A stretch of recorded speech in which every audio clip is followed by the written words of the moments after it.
Hello everyone, I am an MBA student at Lovely Professional University. So I have today created a case study using AI. So here I am going to show you how I have created the case study. So first of all, I have typed the prompt on ChatGPT that create a case study of 15 years from 2010 to 25, identifying success factor, weakness, and recommendation strategy moving for next 5 years. So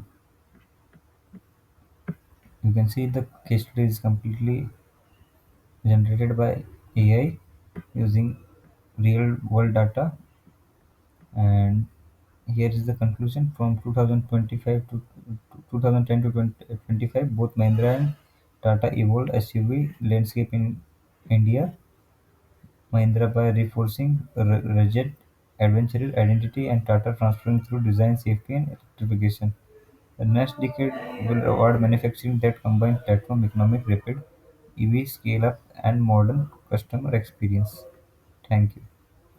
You just have to create a next prompt to get a complete file. You just type convert this case study into PDF or Word, so it will be provide you downloadable file.